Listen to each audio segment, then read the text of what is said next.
Hey y'all, we are back with video number 3. We back. Come on, It's been a long time.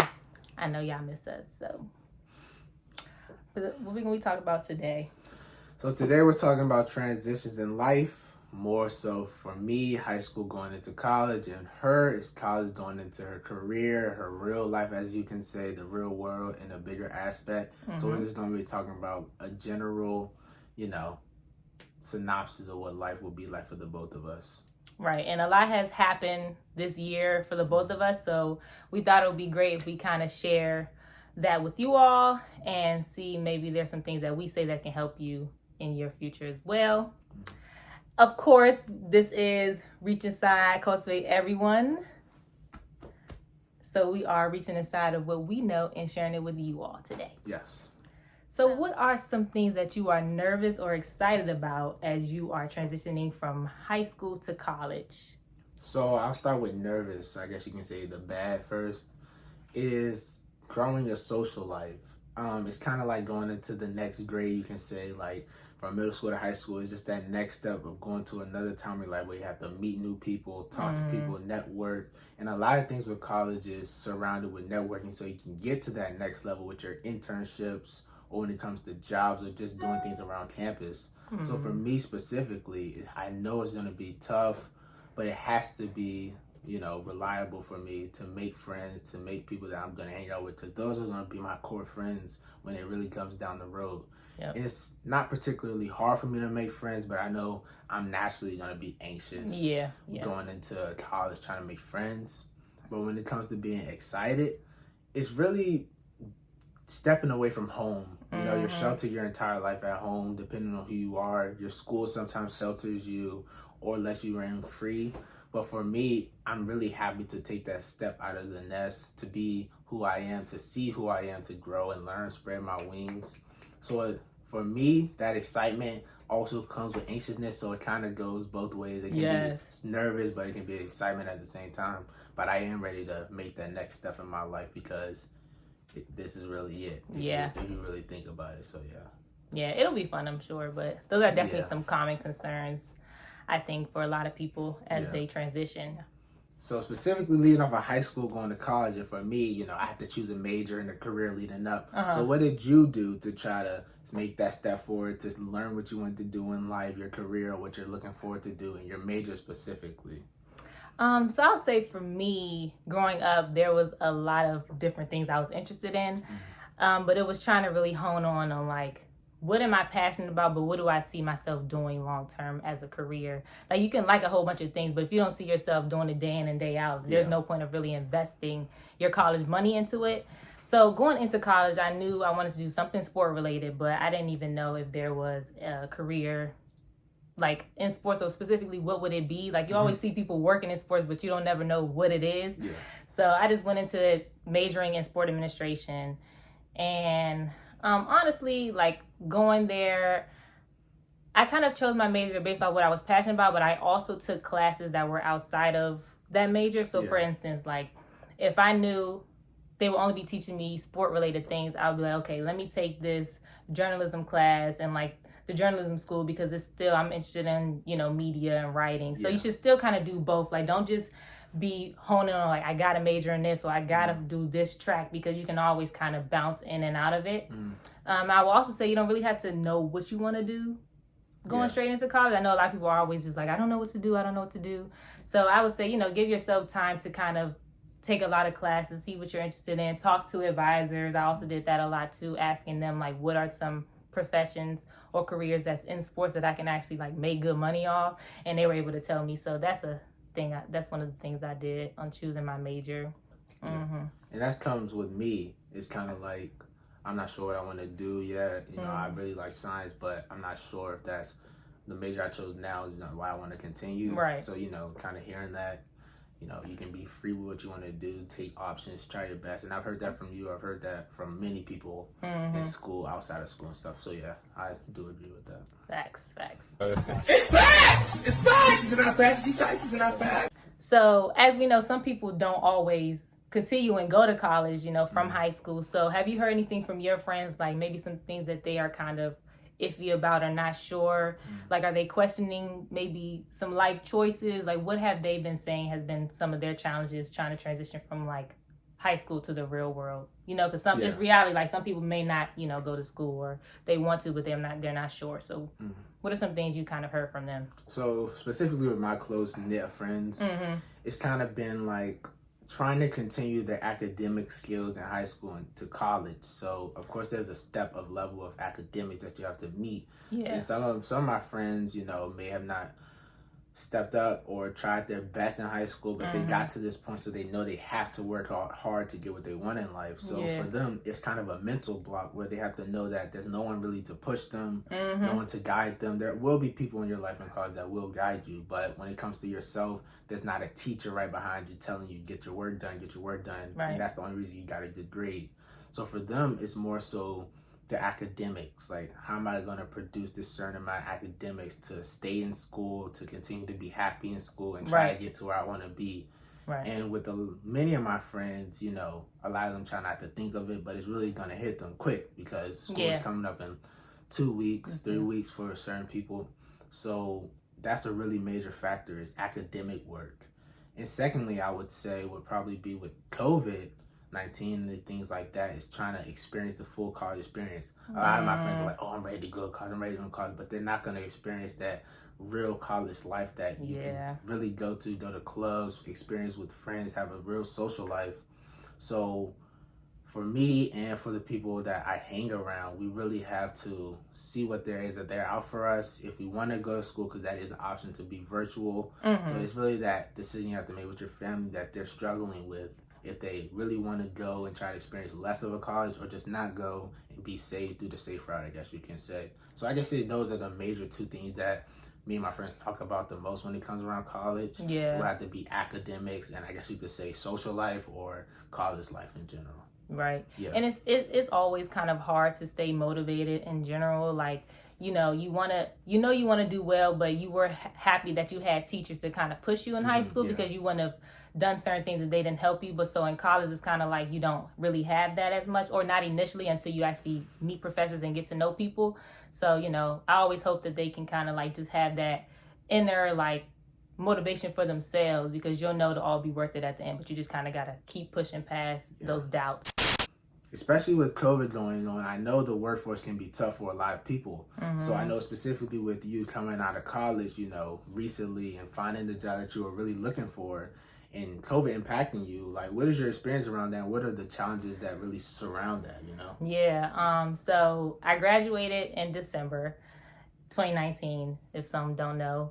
And I had a job coming straight out of college. So I had been interviewing in October and November to have my job set up before graduation. So I was super excited. Like, it was something in my field, what I really wanted. I was just so happy and stuff. And then, of course, COVID-19 hit. So they're like, okay, you can't come to the office yet, but let's just postpone it till September. So I'm like, okay, cool. Like, that'll give me time to stay home, whatever, So I was still fine with that. Then I got a call that they said that they had to let me go because they had to kind of shrink the workforce, because it's in, the whole sport marketing industry. And of course, we know sports has kind of been canceled. So to hear that, hearing that you don't have the dream job coming out of college like you had hoped and had planned and prepared for 4.5 years, it did suck. Like, it really did suck. And it kind of put you in a place of you don't know what you want to do now.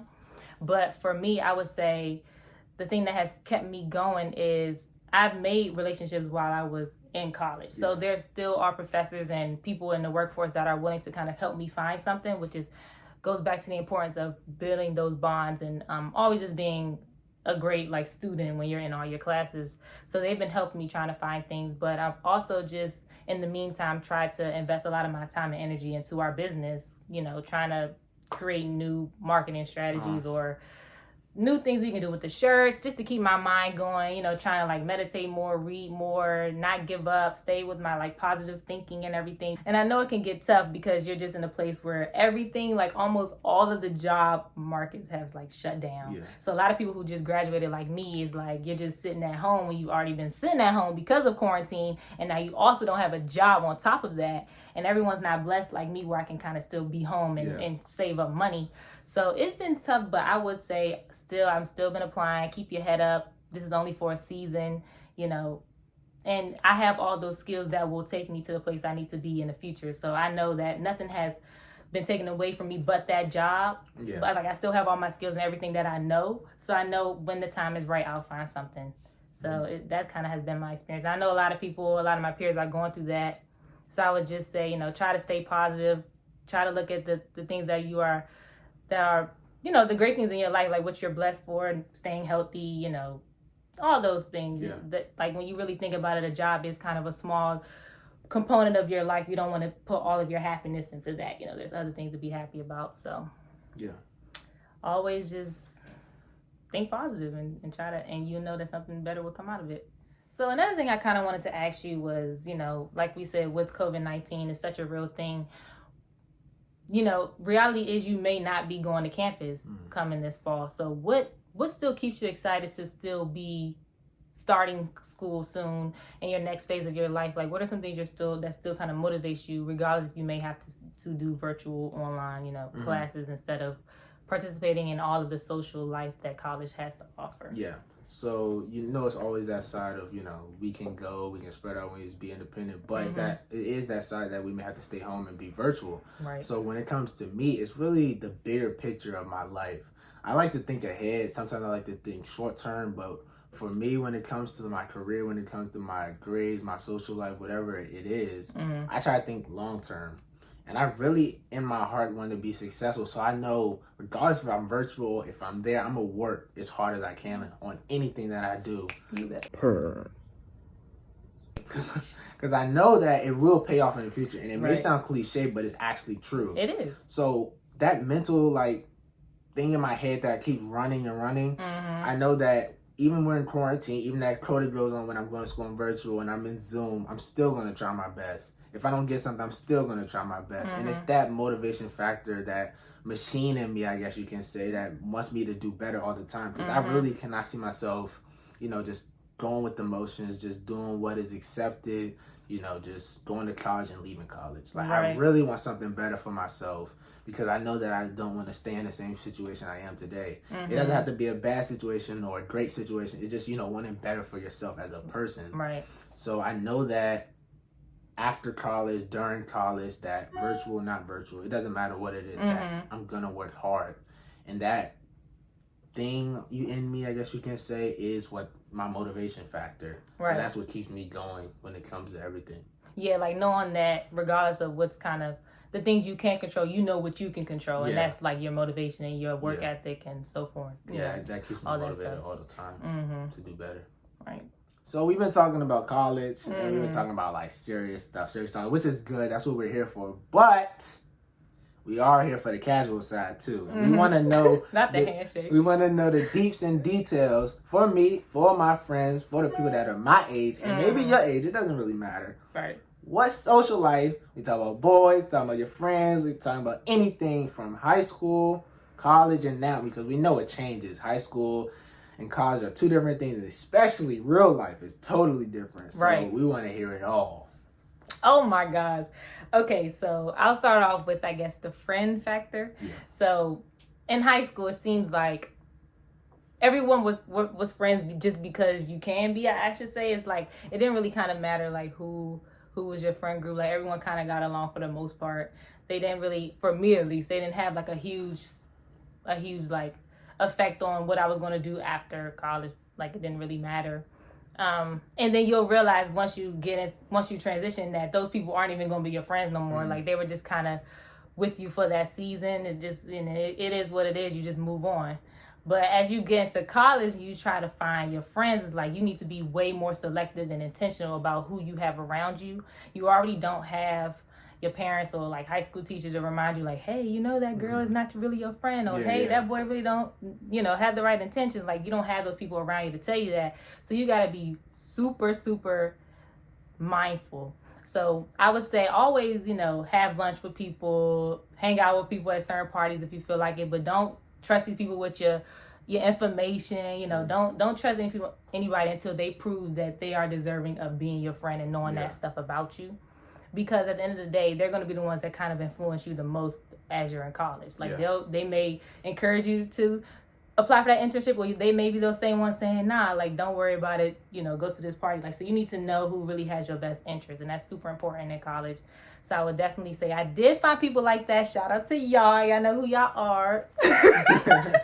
But super, super important.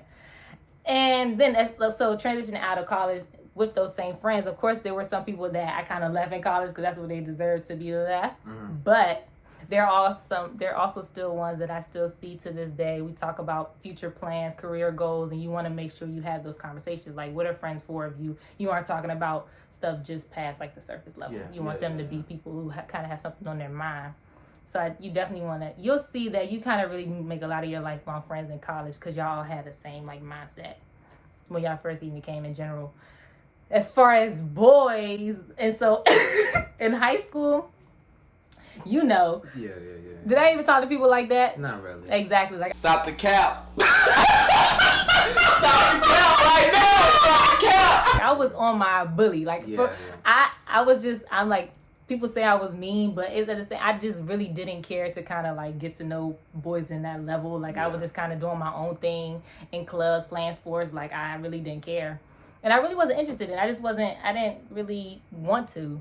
But so in college, it was like, okay, you get to experiment, get to see, oh, you know, this person, whatever. But I was saying, so for advice for your friends, I would just say, be respectful. Like, of course, everyone going to college is trying to find themselves and have a new identity, but that doesn't mean you need to take advantage of people or their kindness or their vulnerability. You still should be respectful and mindful that everyone is trying to figure it out just as much as you are. So definitely explore, but don't be out here just breaking hearts as you go on. And let me say something real quick. Disrespecting girls is not cool. It's not a personality trait. Women, yes. Girls, women, babies, I don't care what they are. It's not cool. Yes. You aren't cool. You're not. All Black Lives Matter. That includes women. And I'm not saying just Black women should be respected, but like all women should be respected. It's not cool to tell your friends that you did something to this girl. Like, that's not cute. That's not how you call yourself a man if you don't even respect women around you. You can never call yourself a man. Like, that doesn't even make sense. And so I definitely applaud men like my brother and the ones I met in college that are respectful and know how to treat women. Like, and you don't have to, and even you respect the women, even the ones you're not attracted to. Just because you're not attracted to them doesn't mean they're not deserving of your respect. And you should stick up for them if you see someone doing something wrong. So I encourage his friends and even people that I know or people we do not know to always keep that in mind. It's not cool. And another thing is that it's that grow up factor. Like, if you didn't do it in high school and middle school, that's still bad. But it's that time to grow up. Like, it's that time. It's not cool to talk about these girls behind their back, do this, do that. Talk about anyone, honestly. But it's really that time to, like, step up, like, grow up. Disrespecting women is not cool. It's happening way too often. Like, I see it. It's not cool at all. Right. And it really, and you know, that is something that you should learn now, because especially when you get into the workforce with me, like, I'm being a woman trying to enter into the sports industry, you already see that it's like a boys club. And, you know, oftentimes a lot of us aren't respected or taken advantage of. Oh, you just trying to flirt, you really not trying to do your job. Like, no. So if you learn how to respect women as you're in college, you should use that as you go into your career. Like, regardless if this person is your boss or, you know, the lowest employee in the rankings, she deserves respect, and she should feel like she's wanted in that space. Yes. Gems. But yeah, so I would just say overall, you know, have fun. I know that college for the incoming freshmen looks a little weird right now, but keep your head up, stay motivated. Trouble don't last always. It will get better. That's all the questions I have for you, and I think those are the questions you have for me. We want to plug also that shirts are fully restocked. Fully restocked, man. Come get them, man. We also do Come on. tie-dye shirts now. Yes. So definitely Yes. check out you a tie-dye shirt. Yes. Those are $35. These are $25. Mhm. DM us on our Instagram Link down below. Yes. Come on, check them out. at Cultivate Everyone. Purchase. And then we get to put y'all on Instagram and shout y'all out. We appreciate all the support. Yes. We know people have been waiting for us to do another video. And, you know, I think we were finally in the right mental space to do that. And it's always great to do a video with him. So, yes. Oh, and reach your side and cultivate everyone every day of your life, every single day, every single minute, every single hour. Man, you like that, man. What can I say, man? Yo, chill. Bro, are you serious? Bro, are you serious?